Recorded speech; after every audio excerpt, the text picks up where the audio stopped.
ನಮಸ್ಕಾರ ವೀಕ್ಷಕರೇ. ಇವತ್ತಿನ ಒಂದು ಅವಧಿಯಲ್ಲಿ ನಾವು ಗಣಿತದ ಪ್ರಶ್ನೆ ಪತ್ರಿಕೆಯನ್ನು ಯಾವ ರೀತಿ ಸಿದ್ಧಪಡಿಸ್ಕೊಳ್ಬೇಕು ಅನ್ನೋದನ್ನು ನೋಡೋಣ. ನಾನು ನಿಮಗೆ ಹಂತ ಹಂತವಾಗಿ ಪ್ರತಿಯೊಂದರ ಮಾಹಿತಿಯನ್ನು ಕೊಡ್ತಾ ಹೋಗ್ತೀನಿ. ಒಂದೇ ವಿಡಿಯೋದಲ್ಲಿ ಎಲ್ಲ ಮಾಹಿತಿಗಳನ್ನು ಕೊಡೋದು ತುಂಬ ಕಷ್ಟ. ಹೀಗಾಗಿ ನಾನು ಒಂದು 2-3 ಪಾರ್ಟ್ಸ್ಗಳಾಗಿ ಈ ವಿಡಿಯೋನ ನಾನು ಮಾಡ್ತಾಯಿದ್ದೀನಿ. ಇವತ್ತಿನ ಒಂದು ಅವಧಿಯಲ್ಲಿ ನಾನು ಈಕ್ವೇಷನ್ಸನ್ನು ಬಳಸಿ ಯಾವ ರೀತಿ ಕ್ವೆಶನ್ ಪೇಪರನ್ನು ಟೈಪ್ ಮಾಡಬಹುದು ಅನ್ನೋದನ್ನು ನೋಡೋಣ. ಮುಂಬರುವಂತಹ ಅವಧಿಗಳಲ್ಲಿ ಪೇಂಟಿನ ಸಹಾಯದಿಂದ ಜಿಯೋಮೆಟ್ರಿಕಲ್ ಫಿಗರ್ಸ್ಗಳನ್ನು ಯಾವ ರೀತಿ ನಾವು ಫಿಗರ್ಸ್ ರಚನೆ ಮಾಡಿಕೊಂಡು ಅದನ್ನು MS ವರ್ಡಲ್ಲಿ ಯಾವ ರೀತಿ ಅದನ್ನು ಇನ್ಸರ್ಟ್ ಮಾಡೋದು ಅನ್ನೋದನ್ನು ತಿಳಿದುಕೊಳ್ಳೋಣ. ಮೊದಲಿಗೆ ನಾನು ಎಕ್ಸ್ಪೋನೆಂಟ್ ರೀತಿಯಲ್ಲಿರುವಂತಹ ಪ್ರಶ್ನೆಗಳನ್ನು ಟೈಪ್ ಮಾಡೋದನ್ನು ನಿಮ್ಗೆ ಹೇಳ್ಕೊಡ್ತಾ ಇದ್ದೀನಿ. ಸೊ ನಿಮ್ಗೆ ಗೊತ್ತಿರ್ಬೋದು, ಇಲ್ಲಿ ನಾವು ಒಂದು ವರ್ಡ್ ಪೇಜನ್ನು ಫಸ್ಟು ಓಪನ್ ಮಾಡ್ಕೊಳ್ಬೇಕಾಗತ್ತೆ. ಅದರಲ್ಲಿ ಲೇಔಟಿಗೆ ಹೋಗಿ ನಿಮಗೆ ಯಾವ ರೀತಿ ಓರಿಯೆಂಟೇಷನ್ ಬೇಕೋ ಆ ರೀತಿ ಪೋರ್ಟ್ರೇಟು ಲ್ಯಾಂಡ್ಸ್ಕೇಪನ್ನು ನೀವು ಚೂಸ್ ಮಾಡ್ಕೊಳ್ಬೇಕಾಗತ್ತೆ. ನಂತರ ಮಾರ್ಜಿನ್ಸನ್ನು ಕೂಡ ನೀವು ಚೂಸ್ ಮಾಡ್ಕೊಳ್ಬೇಕಾಗತ್ತೆ. ನಾನು ಯೂಶ್ವಲಿ ನ್ಯಾರೋ ಮಾರ್ಜಿನನ್ನು ಪ್ರಿಫರ್ ಮಾಡ್ತೀನಿ, ಕಾರಣ ನಾವು ಹೆಚ್ಚಿನ ಟೆಕ್ಸ್ಟನ್ನು ಅದರಲ್ಲಿ ಹಾಕ್ಬೋದಾಗಿದೆ. ನಂತರ ನೀವು ಮೊದಲಿಗೆ ನಿಮ್ಮ ಶಾಲೆಯ ಹೆಸರನ್ನು ಬರೀತೀರಾ. ನಂತರ ಪರೀಕ್ಷೆಯ ಸ್ವರೂಪವನ್ನು ಬರೀತೀರಾ, ಅಂದರೆ FA1 FA2 ಮಿಡ್ ಟರ್ಮ್ ಯಾವ ರೀತಿಯ ಎಕ್ಸಾಮ್ ಆಗಿದೆ ಅದು ಅನ್ನೋದನ್ನು ಬರೀತೀರಾ. ನಂತರ ವಿಷಯವನ್ನು ಬರೀತೀರಾ. ಅಫ್ಕೋರ್ಸ್ ಇದು ಗಣಿತದ ಪ್ರಶ್ನೆ ಪತ್ರಿಕೆ ಆಗಿರೋದ್ರಿಂದ ನಾವು ಸಬ್ಜೆಕ್ಟ್ ಮ್ಯಾಥಮೆಟಿಕ್ಸ್ ಅಂತ ಟೈಪ್ ಮಾಡ್ತೀವಿ. ನಂತರ ಅದನ್ನೆಲ್ಲ ನಾವು ಚೂಸ್ ಮಾಡಿ ಸೆಂಟ್ರಲ್ ಅಲೈನ್ಮೆಂಟನ್ನು ಕೊಡ್ತೀವಿ. ನಂತರ ಇಲ್ಲಿ ಅವಧಿ ಮತ್ತು ಅಂಕಗಳಿಗೆ ನಾವು ಲೆಫ್ಟ್ ಅಲೈನ್ಮೆಂಟನ್ನು ಆಯ್ಕೆ ಮಾಡಿಕೊಂಡು ಅವಧಿಯನ್ನು ಕೊಡ್ತೀವಿ. ನಂತರ ಈ ಗೆರೆಯನ್ನು ಎಳೆಯೋದಕ್ಕಾಗಿ ನಾನು ಹೈಫನನ್ನು ಬಳಕೆ ಮಾಡಿದ್ದೀನಿ. ಬನ್ನಿ ಪ್ರಶ್ನೆಯನ್ನು ನಾವು ಪ್ರಾರಂಭ ಮಾಡೋಣ. ಮೊದಲನೆಯ ಪ್ರಶ್ನೆ, ನಾನು ಸುಲಭೀಕರಿಸಿ ಅಂತ ಟೈಪ್ ಮಾಡ್ತಾ ಇದ್ದೀನಿ. ಲ್ಯಾಂಗ್ವೇಜನ್ನು ಚೂಸ್ ಮಾಡೋಣ ಇಲ್ಲಿ. ಸೊ ನುಡಿ ಬಿ ಅಕ್ಷರ, ಸುಲಭೀಕರಿಸಿ. ಈ ರೀತಿಯ ಪ್ರಶ್ನೆಯನ್ನು ನಾನು ಟೈಪ್ ಮಾಡಬೇಕಾಗಿದೆ. ಸೊ ಮೊದಲು ನೀವು ಪ್ರಶ್ನೆಯನ್ನು ಗಮನಿಸಿ. ಸೊ ಫಸ್ಟಿಗೆ ಇಲ್ಲಿ ಬೇಕಾಗಿರೋದು ನಮಗೊಂದು ಫ್ರ್ಯಾಕ್ಷನ್ನು. ಸೊ ಫ್ರ್ಯಾಕ್ಷನ್ ಅಂದರೆ ಇಲ್ಲಿ A/B ರೂಪದಲ್ಲಿದೆ.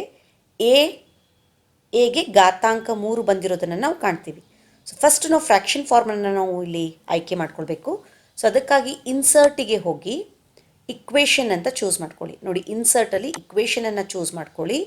ಈ ಇಕ್ವೇಷನಲ್ಲಿ ನಿಮಗೆ ಹಲವಾರು ರೀತಿಯ ಟೂಲ್ಸ್ಗಳ ಬಳಕೆಯನ್ನು ನೀವು ಇಲ್ಲಿ ಕಾಣ್ತೀರಾ. ಒಂದು ಇಲ್ಲಿ ಫ್ರ್ಯಾಕ್ಷನ್ ಅಂತ ಇದೆ. ಸೊ ಫ್ರ್ಯಾಕ್ಷನಲ್ಲಿ ಇಷ್ಟು ರೀತಿಯ ಫ್ರ್ಯಾಕ್ಷನನ್ನು ಕಾಣ್ತೀರಾ. ನಾವು ಹೆಚ್ಚಾಗಿ ಬಳಕೆ ಮಾಡೋದು ಈ ಸ್ಟ್ಯಾಕ್ಡ್ ಫ್ರ್ಯಾಕ್ಷನನ್ನು. ನಂತರ ಸ್ಕ್ರಿಪ್ಟಲ್ಲಿ ಘಾತಾಂಕಗಳಿಗೆ ಸಂಬಂಧಪಟ್ಟಂತಹ ಫಾರ್ಮ್ಯಾಟ್ಸ್ಗಳನ್ನು ಕಾಣ್ತೀವಿ. ನಂತರ ಇಲ್ಲಿ ರ್ಯಾಡಿಕಲ್ಸ್ಗಳನ್ನು ನಾವಿಲ್ಲಿ ಬಳಕೆ ಮಾಡ್ತೀವಿ. ಸ್ಕ್ವೇರ್ ರೂಟು, ಕ್ಯೂಬ್ ರೂಟನ್ನು ಡೈರೆಕ್ಟಾಗಿ ನಾವಿಲ್ಲಿ ತೆಗೆದುಕೊಳ್ಬೋದು. ನಂತರ ಇಲ್ಲಿ ಇಂಟಿಗ್ರೇಷನ್ನು, ಸಮೇಷನ್ನು ಇದು ಕಾಲೇಜ್ ಲೆವೆಲಿಗೆ ಬೇಕಾಗುತ್ತೆ. ನಂತರ ಬ್ರ್ಯಾಕೆಟ್ಸ್ಗಳ ಬಳಕೆ ಬೇಕು ಅಂದರೆ ಈ ರೀತಿ ಬ್ರ್ಯಾಕೆಟ್ಸ್ಗಳನ್ನು ನಾವಿಲ್ಲಿ ಆಯ್ಕೆ ಮಾಡ್ಕೊಳ್ತಾ ಇದ್ದೀವಿ. ನಂತರ ಟ್ರಿಗ್ನೋಮೆಟ್ರಿಕ್ ಫಂಕ್ಷನ್ಸು, ಸೈನ್ ಫಂಕ್ಷನ್ನು, ಕಾಸ್ ಫಂಕ್ಷನ್ಸ್ಗಳನ್ನು ಇಲ್ಲಿ ನೀವು ನಂತರ ಇನ್ವರ್ಸ್ ಫಂಕ್ಷನ್ಸು ಹೈಸ್ಕೂಲ್ವರೆಗೂ ಇಲ್ಲ. ನಿಮ್ಗೆ ಯಾವ್ದು ಬೇಕೋ ಅದನ್ನು ನೀವು ಇಲ್ಲಿ ಚೂಸ್ ಮಾಡ್ಬೋದು. ನನಗೆ ಮೊದಲಿಗೆ ಫ್ರ್ಯಾಕ್ಷನ್ ಬೇಕಾಗಿದೆ. ಸೊ ನಾನು ಇಲ್ಲಿ ಈ ಸ್ಟ್ಯಾಕ್ಡ್ ಫ್ರ್ಯಾಕ್ಷನನ್ನು ಆಯ್ಕೆ ಮಾಡ್ಕೊಳ್ತಾ ಇದ್ದೀನಿ.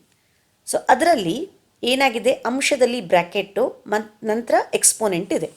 ಅದಕ್ಕಾಗಿ ನಾನು ಅಂಶಕ್ಕೆ ಕ್ಲಿಕ್ ಮಾಡಿ ಫಸ್ಟು ಬ್ರ್ಯಾಕೆಟನ್ನು ಚೂಸ್ ಮಾಡ್ಕೊಳ್ತೀನಿ. ಸೊ ಬ್ರ್ಯಾಕೆಟನ್ನು ಆಯ್ಕೆ ಮಾಡಿಕೊಂಡು ಅಲ್ಲಿ ಎಕ್ಸ್ಪೋನೆಂಟನ್ನು ನಾನು ಬರೀಬೇಕು.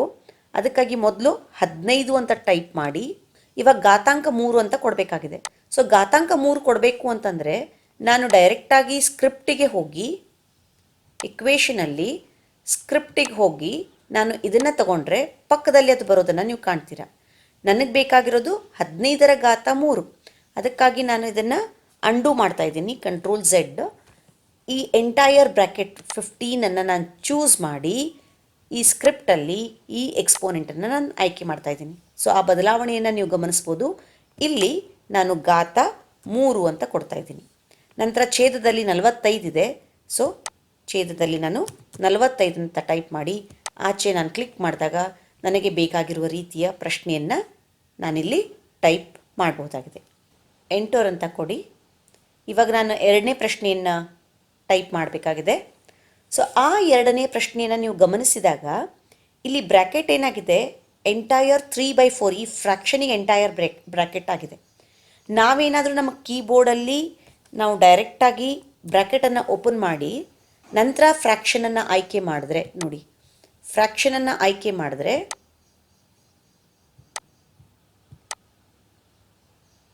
ಈ ರೀತಿ ಬರುತ್ತೆ. ನಂತರ ಬ್ರ್ಯಾಕೆಟನ್ನು ನಾನು ಕ್ಲೋಸ್ ಮಾಡ್ತಾ ಇದ್ದೀನಿ. ನೋಡಿ, ನಾನು ಟೈಪ್ ಮಾಡಿದ್ರೆ 3/4 3/4 ಆಚೆ ಕ್ಲಿಕ್ ಮಾಡ್ತಾ ಇದ್ದೀನಿ. ಈ ರೀತಿ ಕಾಣಿಸುತ್ತೆ. ಅದಕ್ಕಾಗಿ ನಾವೇನು ಮಾಡಬೇಕು ಅಂದರೆ ಇದನ್ನು ನಾನು ಡಿಲೀಟ್ ಮಾಡ್ತಾ ಇದ್ದೀನಿ. ಓಕೆ, ಸೊ ಮೊದಲಿಗೆ ನಾವು ಈ ಇಕ್ವೇಷನ್ಸಲ್ಲಿ ಬ್ರ್ಯಾಕೆಟನ್ನು ಚೂಸ್ ಮಾಡಬೇಕು. ಸೊ ಬ್ರ್ಯಾಕೆಟಲ್ಲಿ ನೋಡಿ ಈ ರೀತಿ ಕಾಣಿಸಿಗುತ್ತೆ ನಿಮಗೆ. ಬ್ರ್ಯಾಕೆಟನ್ನು ಚೂಸ್ ಮಾಡಿ ಕರ್ಸರನ್ನು ನೀವು ಬ್ರ್ಯಾಕೆಟಿನ ಒಳಗಡೆ ಇಟ್ಟು ನಂತರ ಏನು ಮಾಡಿ, ಈ ಫ್ರ್ಯಾಕ್ಷನನ್ನು ಚೂಸ್ ಮಾಡಿ. ಫ್ರ್ಯಾಕ್ಷನನ್ನು ಚೂಸ್ ಮಾಡಿದಾಗ ನೋಡಿ ನಮ್ಗೆ ಈ ರೀತಿ ಸಿಗುತ್ತೆ. ಸೊ ನಾವಿಲ್ಲಿ 3/4 ಟೈಪ್ ಮಾಡಬೇಕಾಗಿದೆ. ಸೊ ನ್ಯೂಮರೇಟ್ರಲ್ಲಿ 3 ಅಂತ ಟೈಪ್ ಮಾಡಿ, ಡಿನಾಮಿನೇಟ್ರಲ್ಲಿ 4 ಅಂತ ಟೈಪ್ ಮಾಡಿ. ನಂತರ ಈ ಎಂಟೈರ್ ಬ್ರ್ಯಾಕೆಟನ್ನು ಚೂಸ್ ಮಾಡಿ ಏನು ಮಾಡಬೇಕು, ಸ್ಕ್ರಿಪ್ಟ್ನಲ್ಲಿ ಈ ಎಕ್ಸ್ಪೋನೆಂಟನ್ನು ಆಯ್ಕೆ ಮಾಡ್ಕೊಳ್ಬೇಕು. ಇಲ್ಲಿ ಘಾತ 2 ಆಗಿರೋದ್ರಿಂದ ನಾನು ಇಲ್ಲಿ 2 ಅಂತ ಟೈಪ್ ಮಾಡ್ತಾ ಇದ್ದೀನಿ. ಓಕೆ, ನೆಕ್ಸ್ಟ್ ಏನಿದೆ ಇಲ್ಲಿ ಇಂಟು 2/3 ಹೋಲ್ ರೇಸ್ ಟು 5 ಇದೆ. ಇಲ್ಲಿನೇ ಸಿಂಬಾಲ್ಸಲ್ಲಿ ಡಿಸೈನ್ಸಲ್ಲಿ ನೀವು ಈ ಮಲ್ಟಿಪ್ಲಿಕೇಶನ್ ಚಿಹ್ನೆಯನ್ನು ಡೈರೆಕ್ಟಾಗಿ ತೊಗೊಂಡ್ರೆ ಏನಾಗುತ್ತೆ, ಅದು ಎಕ್ಸ್ಪೋನೆಂಟಲ್ಲೇ ಬರುತ್ತೆ. ಅದಕ್ಕಾಗಿ ನೀವು ಅದನ್ನು ಡಿಲೀಟ್ ಮಾಡಿ ನಿಮ್ಮ ಕೀಬೋರ್ಡಲ್ಲಿ ರೈಟ್ ಆ್ಯರೋವನ್ನು ಪ್ರೆಸ್ ಮಾಡಿ. ರೈಟ್ ಆ್ಯರೋ ಪ್ರೆಸ್ ಮಾಡಿದ ನಂತರ ನೀವು ಈ ಮಲ್ಟಿಪ್ಲಿಕೇಶನ್ ಸಿಂಬಾಲನ್ನು ಚೂಸ್ ಮಾಡಿ. ನಂತರ ಪುನಃ ನೀವೇನು ಮಾಡ್ಬೋದು, ಇದನ್ನೇ ಇಲ್ಲಿ ನೀವು ಕಾಪಿ ಪೇಸ್ಟ್ ಮಾಡ್ಬೋದು. ಇದನ್ನು Ctrl+C ಮಾಡಿ Ctrl+V ಮಾಡಿ ನಂತರ ಈ ವ್ಯಾಲ್ಯೂಸ್ಗಳನ್ನು ಚೇಂಜ್ ಮಾಡ್ಬೋದು. ಇಲ್ಲ ನಿಮಗೆ ಬೇಕಿದ್ದರೆ ನೀವು ಪುನಃ ಅದೇ ರೀತಿಯಲ್ಲಿ ಟೈಪ್ ಮಾಡ್ಕೊಳ್ಬೇಕು. ಇಕ್ವೇಷನಿಗೆ ಹೋಗಿ ಫ್ರ್ಯಾಕ್ಷನ್ನು ಬ್ರ್ಯಾಕೆಟ್ಸ್ ಅದನ್ನೆಲ್ಲ ಇನ್ಸರ್ಟ್ ಮಾಡ್ಕೊಳ್ಬೇಕಾಗತ್ತೆ. 2/3 ಹೋಲ್ ರೇಸ್ ಟು, ಸೊ ಇದನ್ನು ಡಿಲೀಟ್ ಮಾಡ್ಕೊಳ್ಳಿ ಮೊದಲು, whole raise to 5. Okay, fine. So ಎರಡನೆಯ ಪ್ರಶ್ನೆಯನ್ನು ನಾವು ಟೈಪ್ ಮಾಡಿದ್ದಾಯಿತು. ಇವಾಗ ಮುಂದೆ ನಾನು ಟೆಕ್ಸ್ಟನ್ನು ಟೈಪ್ ಮಾಡ್ತಾ ಇದ್ದೀನಿ. ನನ್ನ ಲ್ಯಾಂಗ್ವೇಜನ್ನು ಚೇಂಜ್ ಮಾಡ್ಕೊಳ್ತಾ ಇದ್ದೀನಿ. ರೂಪಕ್ಕೆ ತನ್ನಿ, ಎಂಟರ್. ಮೊದಲಿಗೆ ಯಾವ ಜಾಗದಲ್ಲಿ ನೀವು ಟೈಪ್ ಮಾಡಬೇಕಾಗಿದೆಯೋ ಆ ಜಾಗದಲ್ಲಿ ಕರ್ಸರ್ ಇದೆಯೋ ಇಲ್ಲೋ ಚೆಕ್ ಮಾಡಿ. ಸೊ ಈ ರೀತಿಯ ಒಂದು ಪ್ರಶ್ನೆಯನ್ನು ಟೈಪ್ ಮಾಡಲು ಫಸ್ಟು ನಾವು ಫ್ರ್ಯಾಕ್ಷನ್ ಫಾರ್ಮನ್ನು ತೆಗೆದುಕೊಳ್ಬೇಕಾಗತ್ತೆ.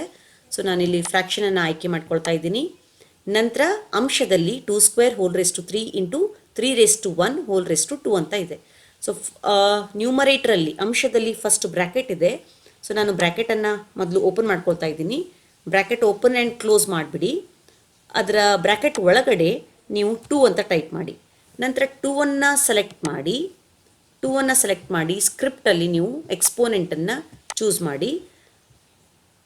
ಆ ಎಕ್ಸ್ಪೋನೆಂಟಲ್ಲಿ ಮತ್ತೆ ನೀವು 2 ಅಂತ ಟೈಪ್ ಮಾಡಿ. ಸೊ 2⁻2 ಅಂತ ನಾವು ಟೈಪ್ ಮಾಡಾಗಿದೆ. ರೈಟ್ ಆರೋ ಕೀಯನ್ನು ಪ್ರೆಸ್ ಮಾಡ್ತಾ ಇದ್ದೀನಿ. ನಂತರ ಬ್ರ್ಯಾಕೆಟಿನ ಆಚೆ ಬರಬೇಕು. ಆಚೆ ಬಂದು ನ್ಯೂಮರೇಟರನ್ನು ಮಾತ್ರ ಸೆಲೆಕ್ಟ್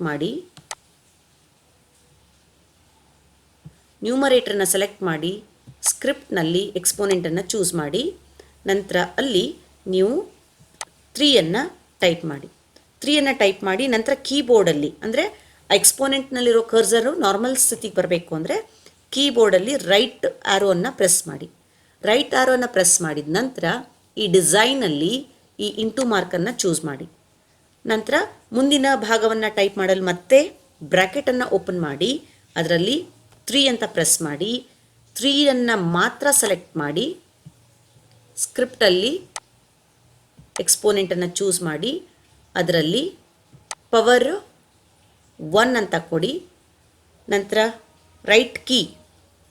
ರೈಟ್ ಆರೋ ಕೀಯನ್ನು ಪ್ರೆಸ್ ಮಾಡಿ ಬ್ರ್ಯಾಕೆಟನ್ನು ಕ್ಲೋಸ್ ಮಾಡಿ.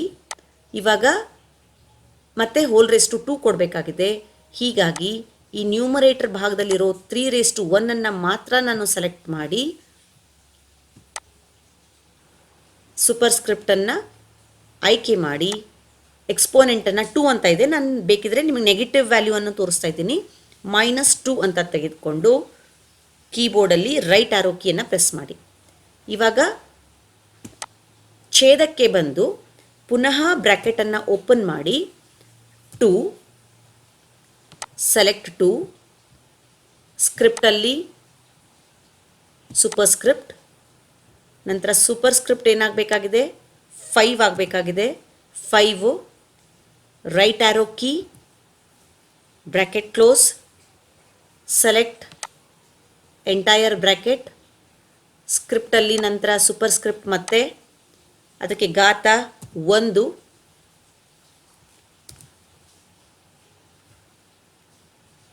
ಸೂಪರ್ ಸ್ಕ್ರಿಪ್ಟನ್ನು ಆಯ್ಕೆ ಮಾಡಿ ಘಾತ 1, ನಂತರ ಪುನಃ ರೈಟ್ ಆರೋ ಕೀ, ಬೇಕಿದ್ರೆ ಸ್ಪೇಸ್ ಕೊಡಿ, ನಂತರ ಡಿಸೈನಲ್ಲಿ ಇಂಟು ನಿಮ್ಗೆ ಯಾವ ಚಿಹ್ನೆ ಬೇಕೋ ಆ ಚಿಹ್ನೆಯನ್ನು ನೀವು ಅಲ್ಲಿ ಯೂಸ್ ಮಾಡ್ಕೊಳ್ಬೋದು. ಭಾಗಾಕಾರ ಇದ್ದರೆ ಭಾಗಾಕಾರ, ಎಡಿಷನ್ನು ಸಬ್ಸ್ಟ್ರಾಕ್ಷನ್ನು ಯಾವ ಚಿಹ್ನೆ ಬೇಕಾದರೆ ಹಾಕ್ಕೊಳ್ಬೋದು. ಮತ್ತು ಸ್ಪೇಸನ್ನು ಕೊಟ್ಟು ಬ್ರ್ಯಾಕೆಟ್ ಓಪನ್ ಮಾಡಿ 3 ಅಂತ ಕೊಡಿ. 3ಯನ್ನು ಸೆಲೆಕ್ಟ್ ಮಾಡಿ ಸ್ಕ್ರಿಪ್ಟಲ್ಲಿ ಸೂಪರ್ ಸ್ಕ್ರಿಪ್ಟು, ಆ ಸ್ಕ್ರಿಪ್ಟಲ್ಲಿ ಬೇಕಿದ್ರೆ ನಾನು ಇವಾಗ ಇಲ್ಲಿ -2 ಅಂತ ತಗೊಳ್ತೀನಿ. -2 right arrow key bracket close, select entire bracket, ನಂತರ ಮತ್ತೆ ಸೂಪರ್ ಸ್ಕ್ರಿಪ್ಟಲ್ಲಿ ಸೂಪರ್ ಸ್ಕ್ರಿಪ್ಟನ್ನು ಸೆಲೆಕ್ಟ್ ಮಾಡಿ ಹೋಲ್ ರೇಸ್ ಟು 3. ನಾನು ವ್ಯಾಲ್ಯೂ ಚೇಂಜ್ ಮಾಡಿದ್ದೀನಿ, ಇಲ್ಲಿ ಹೊರಗಡೆ ಕ್ಲಿಕ್ ಮಾಡಿ. ಸೊ ಇಲ್ಲಿ ಪ್ರಶ್ನೆಯನ್ನು ನೀವು ಬೇಕಿದ್ರೆ ಸ್ಪೇಸ್ ಕೊಟ್ಟು ಟೈಪ್ ಮಾಡ್ಬೋದು. ಸಂಕ್ಷೇಪಿಸಿ. ಸೊ ಫಾಂಟ್ ಚೇಂಜ್ ಆಗಿದೆ, ಫಾಂಟನ್ನು ನಾನು ಸರಿ ಮಾಡ್ಕೊಳ್ತಾ ಇದ್ದೀನಿ. ಸಂಕ್ಷೇಪಿಸಿ. ಸೊ ಇಲ್ಲಿ ನೀವು ಸ್ಪೇಸಿಂಗ್ ಏನಾದರೂ ಕೊಡಬೇಕು ಅಂತಂದರೆ ಇಲ್ಲಿ ಮತ್ತೆ ಎಂಟರ್ ಅಂತ ಪ್ರೆಸ್ ಮಾಡಿ, ಒಂದು ಬ್ಯಾಕ್ ಸ್ಪೇಸ್ ಕೊಟ್ಟರೆ ಸಾಕು, 3 ಅಂತ ತೆಗೆದುಕೊಳ್ಳುತ್ತೆ. ಹಾಗೆಯೇ ಮತ್ತೆ ಇಲ್ಲಿ ಇಟ್ಟು ನಾನು ಎಂಟರ್ ಅಂತ ಕೊಡ್ತಾ ಇದ್ದೀನಿ, ಮತ್ತು ಬ್ಯಾಕ್ ಸ್ಪೇಸ್ ಕೀಯನ್ನು ಕೊಡ್ತಾ ಇದ್ದೀನಿ, ಎಂಟರ್. ಈ ರೀತಿ ಇಕ್ವೇಷನನ್ನು ನೀವು ಬಳಕೆ ಮಾಡಿಕೊಂಡು ವರ್ಡಲ್ಲಿ ಎಕ್ಸ್ಪೋನೆಂಟ್ಸ್ ಅಂದರೆ ಘಾತಾಂಕಗಳಿಗೆ ಸಂಬಂಧಪಟ್ಟಂತಹ ಪ್ರಶ್ನೆಯನ್ನು ಟೈಪ್ ಮಾಡಬಹುದಾಗಿದೆ. ಮುಂದಿನ ಅವಧಿಯಲ್ಲಿ ಮತ್ತೆ ಭೇಟಿಯಾಗೋಣ. ಧನ್ಯವಾದಗಳು.